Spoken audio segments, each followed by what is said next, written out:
पश्चिम बंगाल विधानसभा चुनाव को लेकर बीजेपी ने प्रचार में पूरी ताकत झोंक दी है।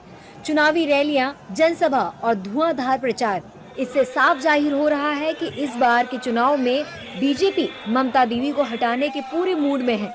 इसी क्रम में केंद्रीय मंत्री जेपी नड्डा ने बंगाल के जलपाईगुड़ी में एक रोड शो किया और चुनावी रैली को संबोधित किया। नड्डा ने बंगाल की जनता से वादा किया है कि अगर राज्य में डबल इंजन की सरकार बनी तो हम यूसीसी लागू करेंगे। हम यूसीसी लगाएंगे, डबल इंजन की सरकार आएगी, यूनिफॉर्म सिविल कोड लगेगा। एनडीए नेताओं ने नड्डा के बयान का समर्थन किया है।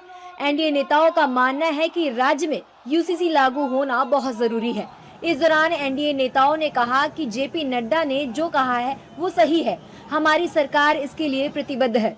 भारतीय जनता पार्टी के पूर्व राष्ट्रीय अध्यक्ष और केंद्रीय मंत्री जेपी नड्डा जी ने अगर समान नागरिक संहिता लागू करने की बात कही है तो निश्चित है हमारी सरकार उसके प्रति प्रतिबद्ध है और आने वाले समय में जरूर इस पर हमारी सरकार आगे बढ़ेगी। यूनिफॉर्म सिविल कोड का मतलब क्या है कि एक single uniform set of laws जहां हर एक नागरिक के लिए वही कायदे कानून, कहीं भी तुष्टीकरण की राजनीति नहीं और हर एक नागरिक को यही चाहिए। वेस्ट बंगाल में, अन्य प्रदेशों में भी आपने देखा है कि थोड़े पक्ष हैं जो सिर्फ अपीजमेंट की राजनीति के बारे में बात करते हैं, बोलते हैं कि सीए, एनआरसी, यूसीसी हमें खतरे में डालेगा, लेकिन खुद प्रदेशों के माइनॉरिटीज ने भी स्वीकार किया है कि uniform civil code is the need of the hour. सही कहा है।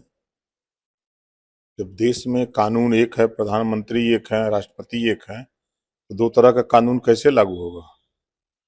एक बराबर कानून पूरे देश में होगा। यूनिफॉर्म सिविल कोड देश के लोगों की आकांक्षा आजादी के बाद से है। संविधान की भी यही मत था, डॉक्टर बाबा साहब अंबेडकर का भी यही मत था, पर तुष्टीकरण की राजनीति जिस तरह आजादी के बाद से 2014 तक लगातार चलती रही, उस तुष्टीकरण की राजनीति ने समान नागरिक संहिता को पीछे रखा। ये अन्यथा ये कैसे संभव है? एक संविधान में दो विधाएं, एक संविधान में एक ही संहिता रहेगी। हालांकि कांग्रेस नेताओं ने नड्डा के यूसीसी वाले बयान पर ऐतराज जताया है। उन्होंने कहा कि 2014 से केंद्र में किसकी सरकार है, अब तक घुसपैठियों पर रोकथाम क्यों नहीं लगाया है? डबल घुसपैठ भी होगा, डबल अन्याय होगा।